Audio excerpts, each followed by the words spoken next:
इसके आंसर को देख रहे हैं आप, क्वेश्चन मिल रहे हैं।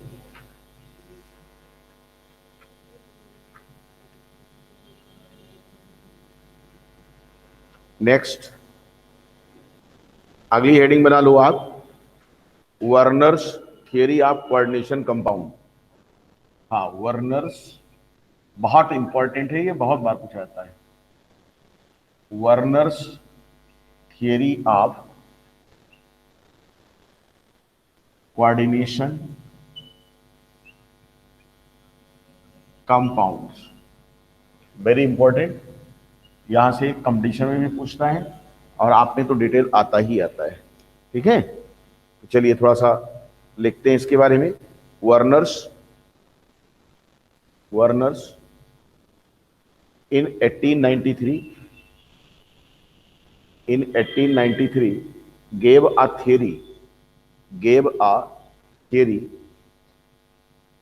to explain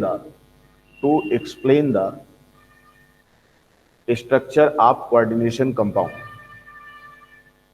to explain the structure of coordination compound, full stop. The postulates of Werner's theory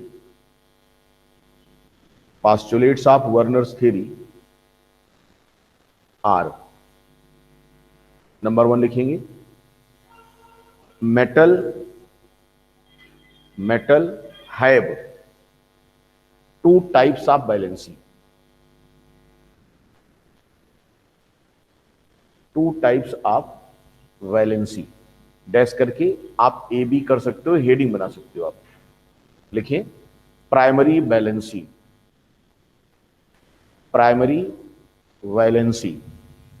bracket में लिखो आप ionizable valency, ionizable IONIZABLE, ionizable valency. लिखें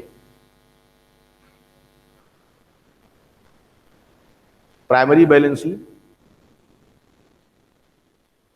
of metal, primary valency of metal is correspond to oxidation state of metal,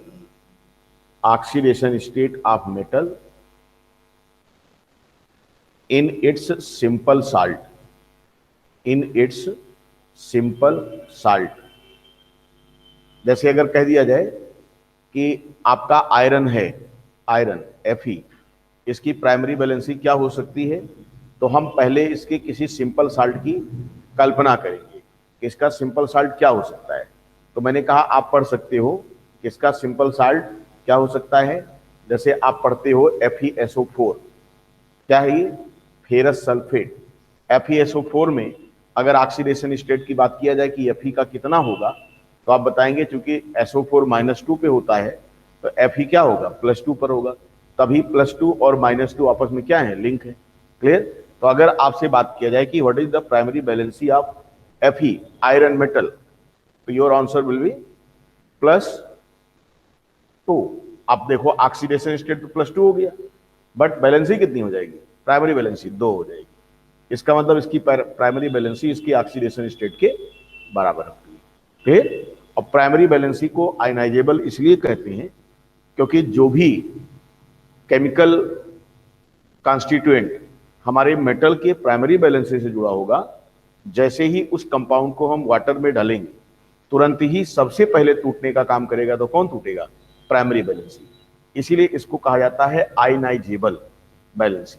जैसे NaCl को पानी में डालो तो क्या हो जाता है, Na+Cl- में, ठीक है। इसका मतलब वो डिसोसिएट हो जाता है बॉन्ड अगर प्राइमरी से है।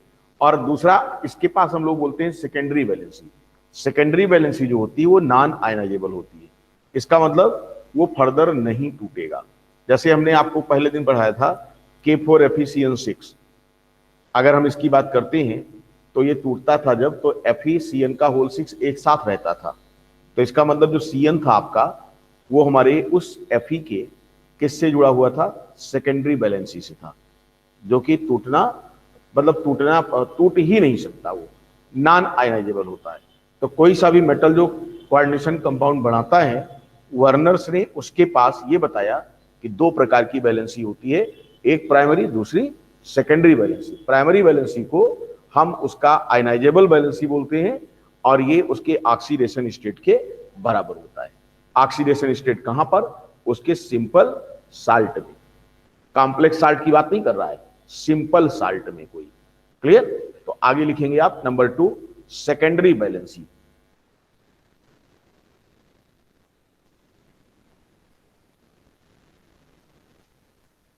देखिए, secondary valency of metal,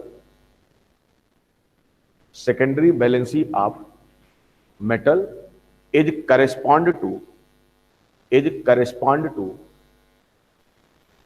coordination number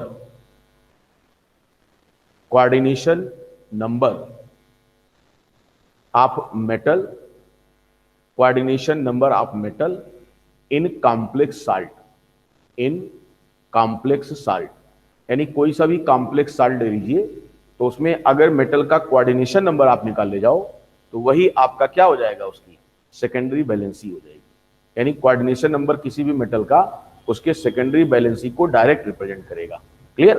तो पहला पॉइंट, पहला पोस्टुलेट्स हमारे वर्नर्स थ्योरी का कोऑर्डिनेशन कंपाउंड को एक्सप्लेन करने के लिए ये रहा, क्या? कि any metal have two types of valency, one is primary and another is secondary valency. Clear? अब नेक्स्ट लिखिएगा नंबर 2, दूसरा point. There is a central metal atom,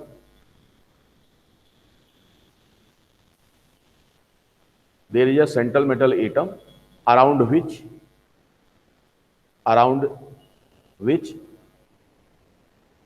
neutral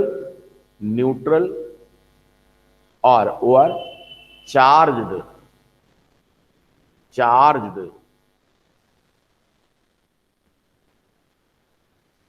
chemical species are coordinated full stop. These are called ligands. पढ़ चुके हैं इनके बारे में हम लोग। These are called ligands. Full stop. The bond formed by these ligands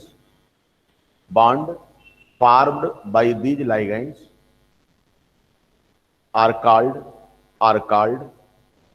coordination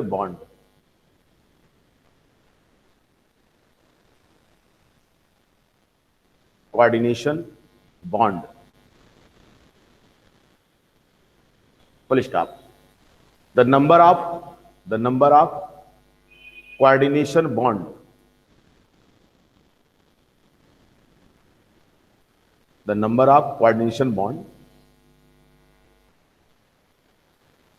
bond, in which metal is linked to ligand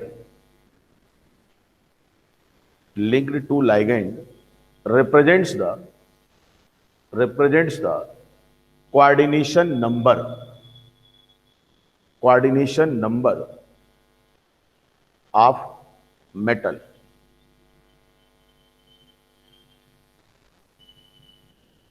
full stop.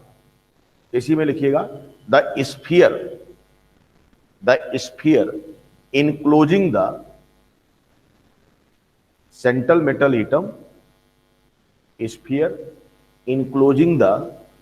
Metal atom, and ligand is known as coordination sphere. जैसे यहां पर देखो, आप इसको अगर समझाना चाहो आप, तो आपका जैसे ये वाला एग्जांपल हमने लिया था, सबसे सिंपल सा FeCN का होल 6। हमने कहा इसकी एनालिसिस करने के लिए आप इसको वाटर में क्या कर दो, डाल दो, देखो क्या होता है। तो प्राइमरी वैलेंसी से तो आपका ये हुआ था जो कि हट गया, और प्लस आप देखो ये आपका हो गया FeCN का होल 6। और इस पर क्या हो गया, -4। हमने कहा कि यहां पर आप क्या क्या चीज इसके बारे में बता सकते हो, आप क्या जितने पॉइंट्स आपने वर्नर में सीखे क्या उनको आप बता सकते हो। तो हमने कहा बिल्कुल बताया जा सकता। आप इसके स्ट्रक्चर को आप देखो कि ये स्ट्रक्चर आपका इस प्रकार का होगा। ये CN लिंक है, ये CN लिंक है, 2 इलेक्ट्रॉन इसने दिया है अपना, कार्बन का लोन पेयर गया है, इधर से भी आया है CN, इधर से भी CN, CN, ये हो गया, और ये CN हुआ, और ये CN हुआ। अब देखो इसको अगर आप मिला भी दो तो ये आपका ऑक्टाहेड्रल टाइप का सिस्टम बन जाएगा। ये इसका ऐसे मिलेगा। अब देखो ये पूरा का पूरा इस स्फीयर के अंदर क्या है, इनक्लोज्ड है। ये देखो ऐसे इनक्लोज्ड है। तो इस पूरे इंटाइटी को हम लोग क्या बोलेंगे, इसको हम लोग बोलेंगे कोऑर्डिनेशन क्या, स्फीयर। जिसके अंदर बंद यानी यहां पर ये वाली, ये पूरा का पूरा क्या है, आप इसी को कह सकते हो कोऑर्डिनेशन, कोऑर्डिनेशन स्फीयर। स्फीयर इसका मतलब अब ये डिसोसिएबल नहीं है। अब अगर यहां पर बात किया जाए कि भैया इसके रिस्पेक्ट में और क्या क्या जानकारी आप दे सकते हो मेरे को, तो आप ये बोलेंगे कि इसमें आपका जो है इतनी इंफॉर्मेशन छिपी हुई है। क्या आप कह सकते हो कि यहां पर जो CN माइनस के रूप में आया है, अपना लोन पेयर ऐसे दिया हुआ है इसको, ये आपका है, ये आपका लाइगैंड है। अब मैंने ये बोला कि अगर कह दिया जाए कि इस स्फीयर में या इसमें आयरन का कोऑर्डिनेशन नंबर क्या होगा, तो हमने ये बताया कि coordination number is equals to number of coordinate bond, number of coordinate bond formed by a metal या formed by the ligand and metal. कितने बॉन्ड बने हैं, 1 2 3 4 5 और 6। यानी अगर यहां पर मैं बात करता हूं कि कोऑर्डिनेशन नंबर यहां पर कितना आएगा, तो your answer will be 6। Clear. अगर यहां पर बोला जाए कि प्राइमरी वैलेंसी का नंबर कितना था इसमें, यानी आपसे कह दिया जाए कि number of primary bond, primary bond यहां पर कितने रहे होंगे, योर आंसर विल बी 4। क्यों, क्योंकि 4 के प्लस इससे क्या था, लिंक था। क्लियर, 4 आयनिक बॉन्ड यहां पर बने रहे होंगे, ये टूट गए हैं आपके। अब अगला क्वेश्चन ये इन्होंने बोला कि प्राइमरी बॉन्ड या प्राइमरी वैलेंसी ऑक्सीडेशन स्टेट के क्या होती है, बराबर होती है। तो ऑक्सीडेशन स्टेट यहां पर देखो सिंपल साल्ट टाइप का अगर देखा जाए तो यहां पर क्या स्थिति बन रही है आपका, देखो इस पूरे पर ओवरऑल चार्ज कितना दिख रहा है आपका, -4 में दिख रहा है। स्फीयर किस में आया है, -4 में। तो यहां पर क्या स्थिति है प्राइमरी वैलेंसी की,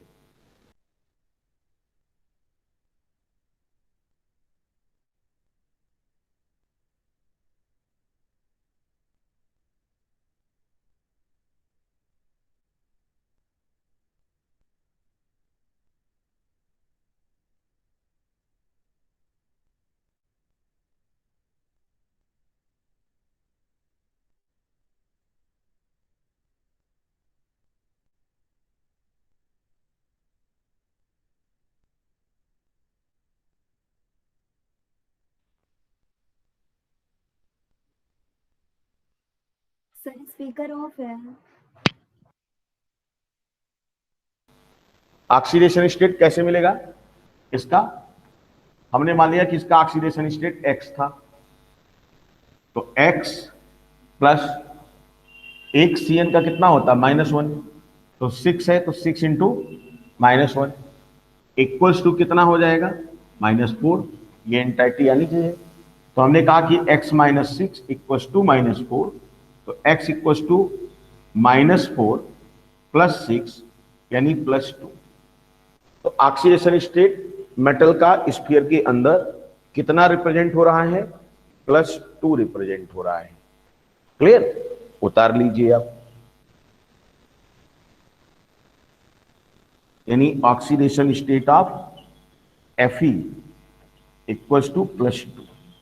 तो इतनी इंफॉर्मेशन तो आप देख करके यहां से जान सकते हो। अब यहां मत सोचिएगा कि आयरन का ऑक्सीडेशन स्टेट +2 था तो प्राइमरी वैलेंसी इसकी कितनी होनी चाहिए, +2 नहीं, क्योंकि प्राइमरी वैलेंसी से स्फीयर लिंक हुआ है, किससे, 4k+। ठीक है, 4 आयनिक बॉन्ड यहां टूटे हैं। प्राइमरी वैलेंसी को पता करने का तरीका बस पानी में डाल दीजिए, जितने बॉन्ड टूटेंगे वही उसका क्या हो जाएगा, प्राइमरी हो जाएगा। क्लियर। बोर्ड पर चमक तो नहीं रहा भाई, ये लोग जला दिए हैं इसको, क्यों, जरा वहां बंद करो यार, ये वाली लाइट बंद करो, वो वाली पीछे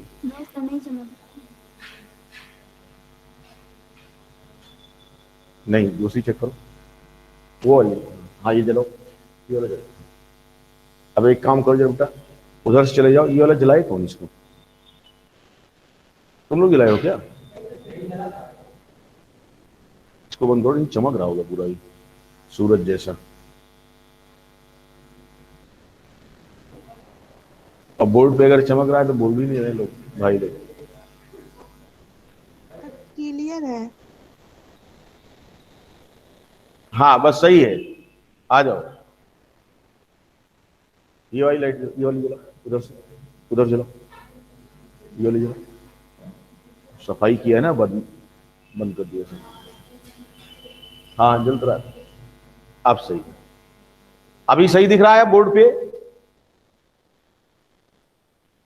चलो रिप्लाई करो। यस सर क्लियर है। तो जब गड़बड़ दिखता है तो बोलते क्यों नहीं जी तुम लोग, सर क्लियर था पहले भी। वैसे भी दिख रहा था। Yes sir. मतलब कितना कंप्रोमाइजिंग नेचर के हैं यार ये लोग। हाँ, कि अगर थोड़ा बहुत गड़बड़ है भी मैनेज कर लेते हैं, कितना मैनेज करते हैं सब। नो सर क्लियर था। अली सर वाली क्लास मैनेज कर लेते हैं।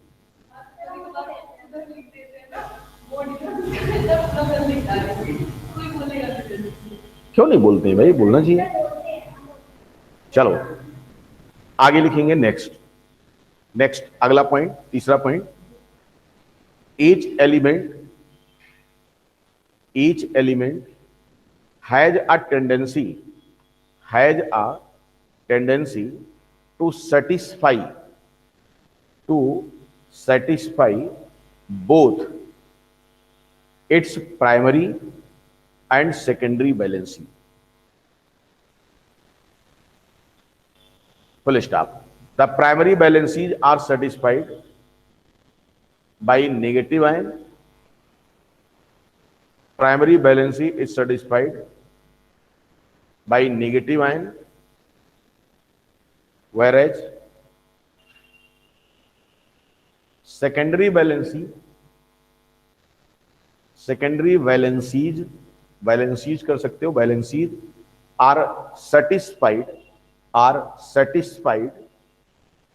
either by negative ion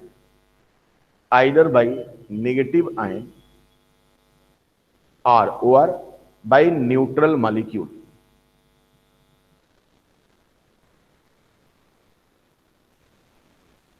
Full stop. In certain cases,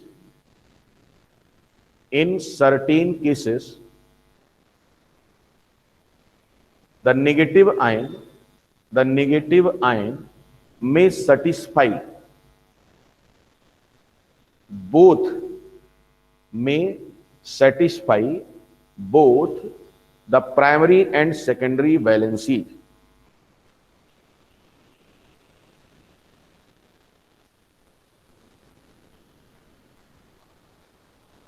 Full stop. The primary and secondary valency of some common metal ion R, ऐसे लिखते चलो फटाफट, कुछ कॉमन ध्यान रखिएगा जिससे आपको कंपाउंड बनाने में या उसको एक्सप्लेन करने में सुविधा रहे। यहां पर लिखेंगे मेटल आयन, यहां पर लिखेंगे प्राइमरी वैलेंसीज और यहां लिखिएगा सेकेंडरी वैलेंसीज। ठीक है, इनके नीचे लिखते हुए चले जाओ, कौन सा है उसके सामने फटाफट लिखो। Cu+2, देखिए Cu+2 क्या हुआ, Cu+2, उसके आगे थोड़ी जाना है, नंबर ही लिखना है आपको। Cu+2 प्राइमरी में लिखो प्लस, प्राइमरी में लिखिए 2 और सेकेंडरी में लिखिएगा 4, यानी कॉपर आपका सेकेंडरी वैलेंसी 4 दिखाता है। अब आपको एक आइडिया हो गया कि Cu+2 स्टेट में 4 कोऑर्डिनेट कंपाउंड बना सकता है। 4 कोऑर्डिनेट मतलब जिससे 4 कोऑर्डिनेट बॉन्ड बन सके, जैसे CuNH3 का होल टेट्रा +2। कैसे आइडिया लगाया हमने कि अगर कॉपर आपका बनाता है तो Cu, मान लीजिए ये न्यूट्रल से जुड़ा, तो 4 क्यों, 4 कोऑर्डिनेट बॉन्ड, सेकेंडरी वैलेंसी 4 हो गई। और इस पर मैंने क्या दे दिया, इसका मतलब इसका ऑक्सीडेशन स्टेट +2 हो गया। अगर ये किसी से जुड़ा, मान लीजिए ऐसे जुड़ जाए इनसे, तो अगर ये इनको मिल गया तो ये गाना गाएंगे, जहां दो दिलों की मुलाकात होगी। देखिए क्या हो गया, ये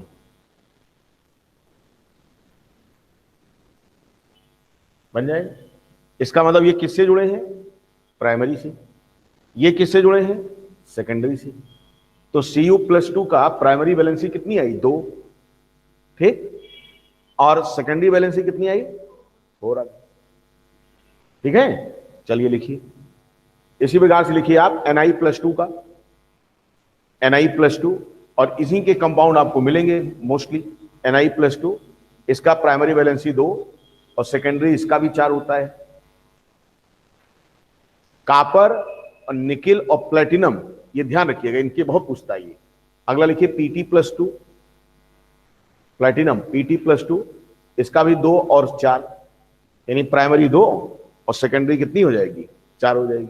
नेक्स्ट लिखो Cr+3, बहुत पूछता है क्रोमियम का, इसका प्राइमरी 3 और सेकेंडरी 6, ऑक्टाहेड्रल की तरफ जाएंगे ये। अगला लिखिए कोबाल्ट+3, क्रोमियम हो गया, कोबाल्ट लिखिए Co+3, इसका भी प्राइमरी 3 होता है और सेकेंडरी कितनी हो जाएगी, 6। उसके बाद अगला लिखिए Fe+3, प्राइमरी इसका 3 और सेकेंडरी कितना, 6। तो ये कुछ कॉमन का ध्यान रखिए आप, ठीक है। नेक्स्ट पॉइंट, अगला पॉइंट, अरे Fe2SO4 का होल प्राइस भी तो मिलता है। आगे लिखेंगे नेक्स्ट, अगला point, the ligand can be arranged, the ligand can be arranged in different ways, in different ways, WAYS, ways, in space, in space, hence these compounds are capable to show isomerism,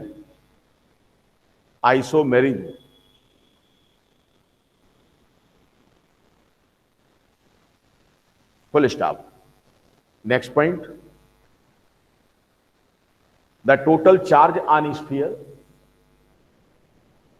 the total charge on, नहीं यार अगला point, अरे Werner's पास्चुलेट लिख रहे हो ना, number आप देते चले जाएं।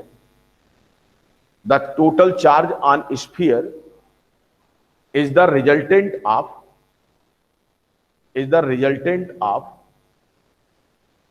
the charges of CMI/atom and ligands.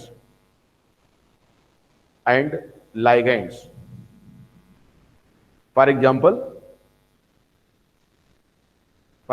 देखो, अभी यहां पर मैंने बताया था आपको, ये देखिए सामने बना भी है इसको,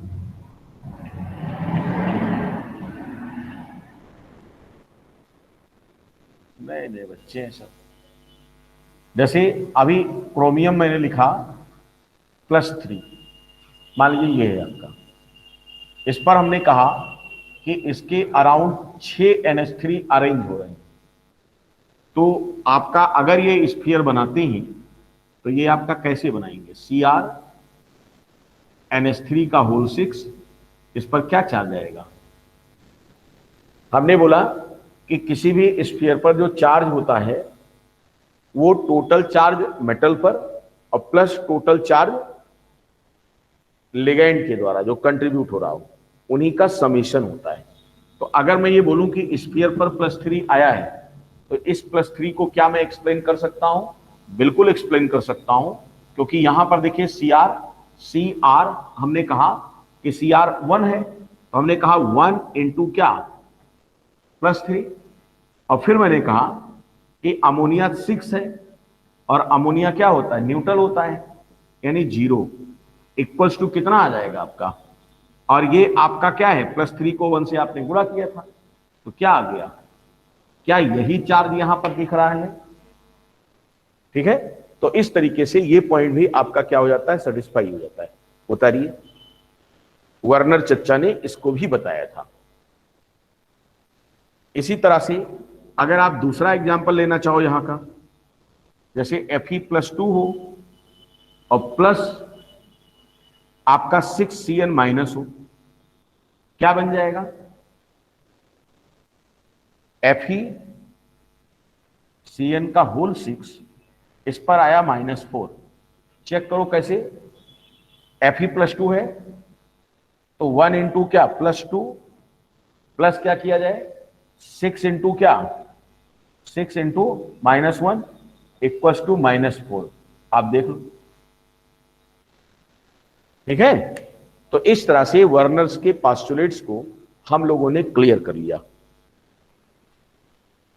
अब इसका आपसे पूछा जाएगा कि इसका एक्सपेरिमेंटल वेरिफिकेशन क्या है, कैसे इसको प्रयोगों के द्वारा बताएंगे कि वर्नर ने जो बात बताई थी वो सही है। इस पर एक न्यूमेरिकल भी जोड़ करके आपके आंसर में आता है, बहुत ही आसान, कुछ होता नहीं है, बहुत ही सिंपल सा आएगा। तो अगले डालो experimental verification, experimental verification of Werner's theory.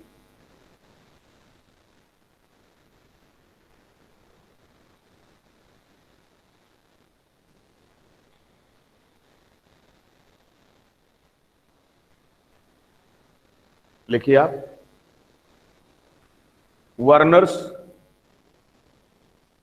Werner कर लो, वर्नर्स नहीं, Werner applied his theory, applied his theory to give the structure of complexes of cobalt and platinum, of cobalt and platinum with ammonia, with ammonia comma लगा करके, which are as follows. पहला इन्होंने example लिया था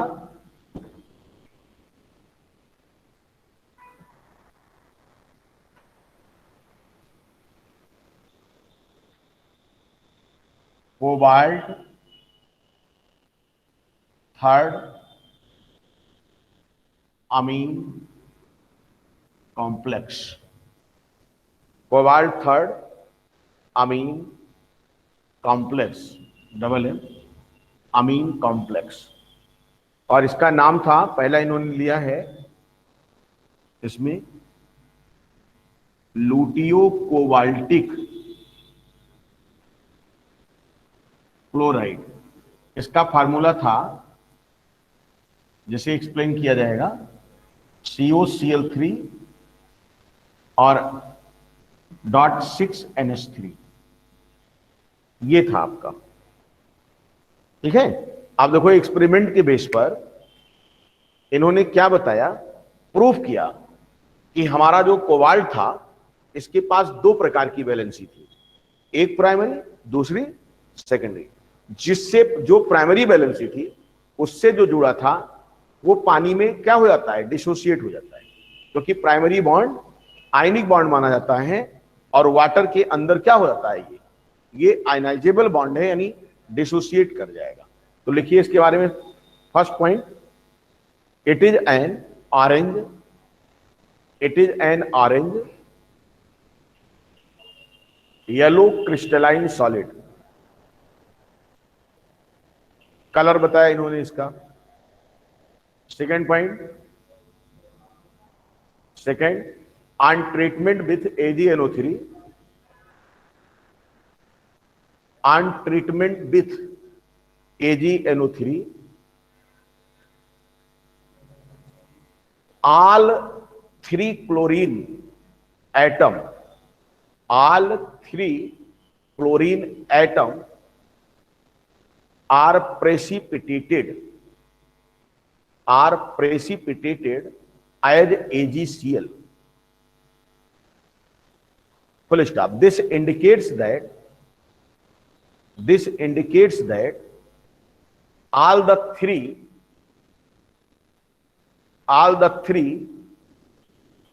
chlorine atom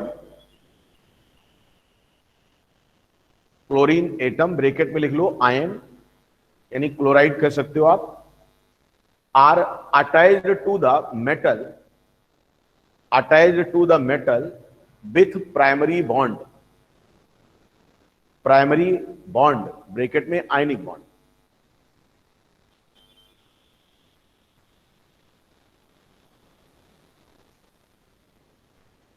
and present outside the sphere.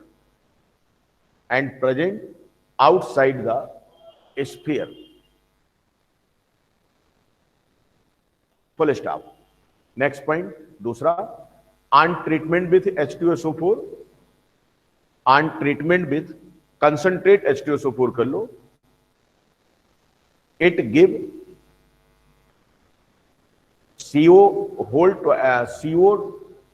CO2 मतलब ऐसे मत करिएगा, ऐसे कर लेना, CO2 कार्बन डाइऑक्साइड वाला नहीं,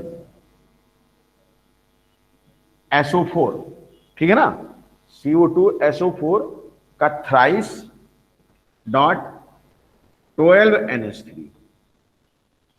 यानी जब ये 2 हो गया तो ये क्या हो गया, 6 से क्या हो गया, जस्ट 12 हो गया. ठीक है, ये मिल गया आपको H2SO4 से रिएक्शन करने पर. And all three chlorine atom are lost as HCl. Full stop. This indicates that all NH3 are attached to metal with secondary bond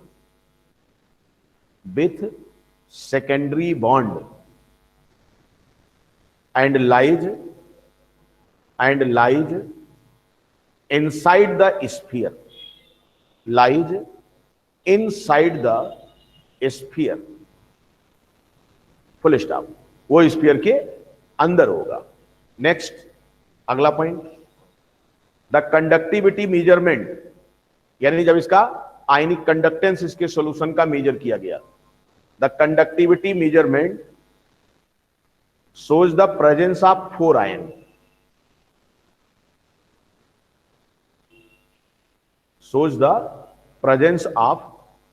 ion. Full stop. On this basis, the structure of this compound will be, अब देखो इसका structure क्या होगा, cobaltic chloride का. देखिए, इन्होंने कहा कि साहब आपने जब ये किया एक्वस, इसका सॉल्यूशन लिया, और इसमें जब आपने किसको पास किया, AgNO3 एक्वस, इसका सॉल्यूशन, तो आपने क्या देखा कि CO और NH3 6 और जितने थे वो 3 मोल क्या निकल गया, PPT, यानी 3 मोल बाहर निकला. ये तो पहला ये किया इन्होंने, दूसरा इन्होंने कहा कि अगर आप इसमें क्या करते हो, कंसंट्रेट H2SO4 पास करते हो, तो ये क्या बना लेंगे,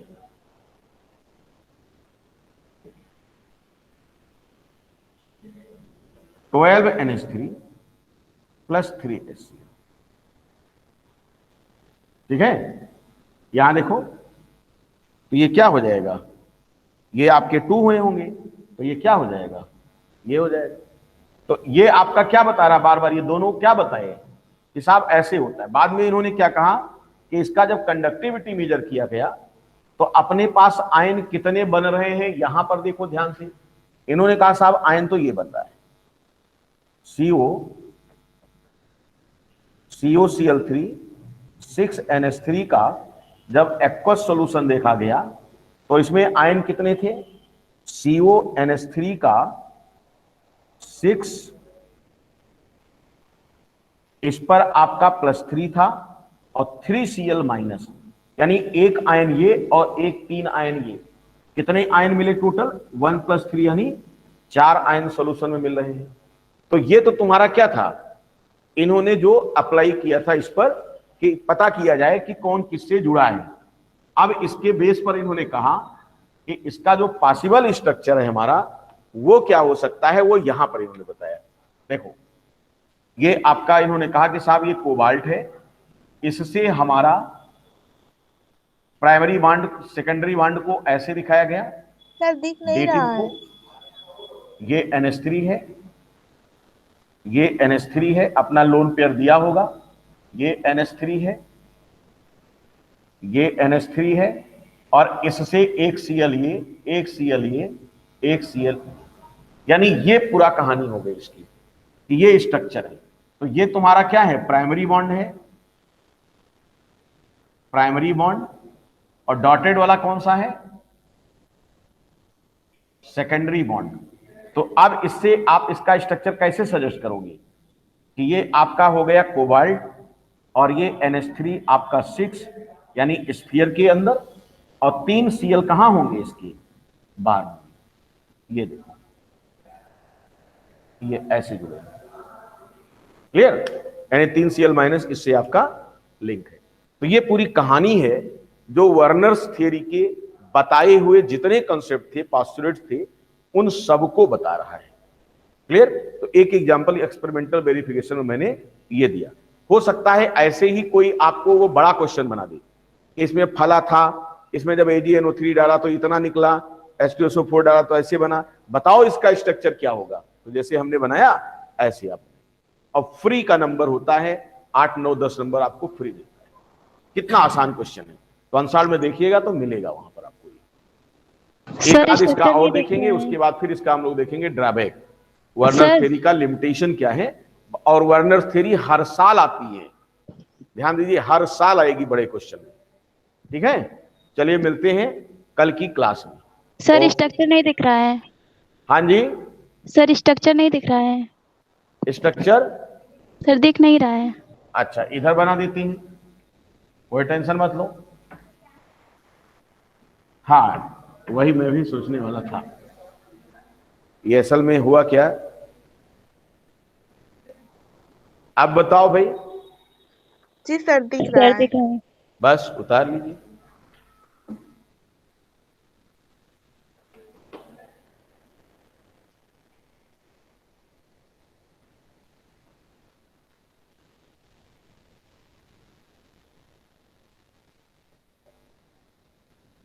तो जब कहा जाए बोलिए तो इंतजार मत किया करिए कि वो बोले हैं।